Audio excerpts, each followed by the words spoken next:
ಇವತ್ತು ನಾನು ನಿಮಗೆ ಬಹಳ ಸಿಂಪಲ್ ಆಗಿ ಈಸಿಯಾಗಿ ತುಂಬ ಬೇಗ ಹೇಗೆ ಮಟನ್ ಪಲಾವ್ ಮಾಡ್ಕೊಳ್ಬೋದು ಅಂತೇಳಿ ಇವತ್ತಿನ ವಿಡಿಯೋದಲ್ಲಿ ತಿಳಿಸ್ಕೊಳ್ತಾ ಇದ್ದೀನಿ. ಇದು ತುಂಬ ಟೇಸ್ಟಿ ಆಗಿರುತ್ತೆ. ಮೊದಲಿಗೆ ಒಂದು ಮಿಕ್ಸರ್ ಜಾರ್ನಲ್ಲಿ ಶುಂಠಿ ಬೆಳ್ಳುಳ್ಳಿನ ಹಾಕೊಳ್ಬೇಕು. ನಂತರ ಇಲ್ಲಿ ಸೋಂಪು ಮತ್ತು ಮೆಣಸು, ಹಾಗೆ ಕೊತ್ತಂಬರಿ ಸೊಪ್ಪು ಮತ್ತು ತುರಿದಿಟ್ಕೊಂಡಿರುವಂಥ ಕಾಯಿ, ಹಾಗೆ ಸ್ವಲ್ಪ ಖಾರಕ್ಕೆ ಹಸಿರು ಮೆಣಸಿನ್ಕಾಯಿ, ಹಾಗೆ 2 ಪೀಸಷ್ಟು ಈರುಳ್ಳಿನ ಹಾಕೊಂಡು ನಾವು ಇದನ್ನ ಈ ರೀತಿಯಾಗಿ ನುಣ್ಣಗೆ ರುಬ್ಕೊಳ್ಬೇಕು. ನಂತರ ಒಂದು ಕುಕ್ಕರ್ನ ಬಿಸಿಗೆ ಇಟ್ಕೊಂಡು ಅದಕ್ಕೆ ನಾವು ಎಣ್ಣೆನ ಹಾಕೊಳ್ಬೇಕು. ಇಲ್ಲಿ 3ರಿಂದ 4 ಚಮಚದಷ್ಟು ಎಣ್ಣೆ ಹಾಕೊಂಡು ನಂತರ ನಾವಿಲ್ಲಿ ಪಲಾವ್ ಮಸಾಲೆಗಳನ್ನು ಹಾಕೊಳ್ಬೇಕಾಗತ್ತೆ. ಏನಿದು ಕಂಪ್ಲೀಟ್ ಪಲಾವ್ ಮಸಾಲೆಗಳಿರುತ್ತೆ, ಚಕ್ಕೆ, ಲವಂಗ, ಮರಾಠ ಮೊಗ್ಗು, ಪಲಾವ್ ಎಲೆಗಳು, ಇದನ್ನೆಲ್ಲ ಹಾಕೊಂಡು ನಾವು ಅದನ್ನ ಚೆನ್ನಾಗಿ ಎಣ್ಣೆನಲ್ಲಿ ಫ್ರೈ ಮಾಡ್ಕೊಳ್ಬೇಕು. ನಂತರ ನಾವಿಲ್ಲಿ ಕಟ್ ಮಾಡಿ ಇಟ್ಕೊಂಡಿರುವಂಥ ಈರುಳ್ಳಿನ ಹಾಕೊಂಡು ಈರುಳ್ಳಿ ಗೋಲ್ಡನ್ ಬ್ರೌನ್ ಆಗೋ ತನಕ ನಾವು ಚೆನ್ನಾಗಿ ಎಣ್ಣೆನಲ್ಲಿ ಫ್ರೈ ಮಾಡ್ಕೊಳ್ಬೇಕು. ನಂತರ ನಾವು ತೊಳೆದು ಇಟ್ಕೊಂಡಿರುವಂಥ ಮಟನ್ನ ಪೀಸಸ್ನ ಇಲ್ಲಿ ನಾವು ಹಾಕೊಳ್ಬೇಕು. ನಾನಿಲ್ಲಿ 300 ಗ್ರಾಮ್ ಅಷ್ಟು ಮಟನ್ ಪೀಸಸ್ನ ಹಾಕೊಂಡಿದ್ದೀನಿ.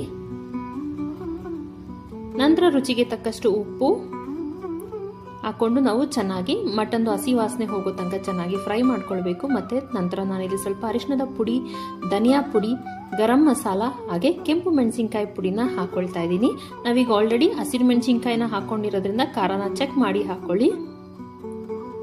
ಇದನ್ನೆಲ್ಲ ಹಾಕೊಂಡು ನಾವು ಮಟನ್ನ ಚೆನ್ನಾಗಿ ಫ್ರೈ ಮಾಡ್ಕೊಳ್ಬೇಕು. ಮಟನ್ನಲ್ಲಿರುವಂಥ ಹಸಿ ವಾಸನೆ ಹೋಗೋ ತನಕ ಇದನ್ನೆಲ್ಲ ಚೆನ್ನಾಗಿ ಫ್ರೈ ಮಾಡಿಕೊಂಡು ನಂತರ ನಾವು ರುಬ್ಬಿಟ್ಕೊಂಡಿರುವಂಥ ಮಸಾಲೆನ ನಾವು ಇದಕ್ಕೆ ಆ್ಯಡ್ ಮಾಡ್ಕೊಳ್ಬೇಕು. ಅದನ್ನು ಕೂಡ ಆ್ಯಡ್ ಮಾಡಿಕೊಂಡು ಅದರಲ್ಲಿರುವಂಥ ಹಸಿ ವಾಸನೆ ಹೋಗೋ ತನಕ ನಾವು ಚೆನ್ನಾಗಿ ಫ್ರೈ ಮಾಡ್ಕೊಳ್ಬೇಕು. ಇದೆಲ್ಲ ಎಣ್ಣೆ ಬಿಟ್ಕೊಂಡು ಬರೋ ತನಕ ನಾವು ಚೆನ್ನಾಗಿ ಫ್ರೈ ಮಾಡ್ಕೊಳ್ಬೇಕು. ನಂತರ ನಾವಿಲ್ಲಿ ಪಲಾವ್ಗೆ ಎಷ್ಟು ನೀರು ಅವಶ್ಯಕತೆ ಇದೆ ಅದನ್ನು ಮೆಜರ್ಮೆಂಟ್ ಮಾಡಿಕೊಂಡು ನಾನಿಲ್ಲಿ 2 ಗ್ಲಾಸ್ ಅಕ್ಕಿನ ಉಪಯೋಗಿಸ್ಕೊಳ್ತಾ ಇದ್ದೀನಿ. ಅದಕ್ಕೆ ನಾನಿಲ್ಲಿ 4 ಗ್ಲಾಸ್ ನೀರನ್ನು ಹಾಕ್ಕೊಳ್ಬೇಕು. ನಾವು 1:2 ಮೆಜರ್ಮೆಂಟಲ್ಲಿ ಹಾಕೊಳ್ಬೇಕಾಗತ್ತೆ. ಇದನ್ನೆಲ್ಲ ಮಿಕ್ಸ್ ಮಾಡಿಕೊಂಡು ಅದು ಕುದಿ ಬರೋವರೆಗೂ ನಾವು ಹಾಗೆ ಬಿಡಬೇಕು.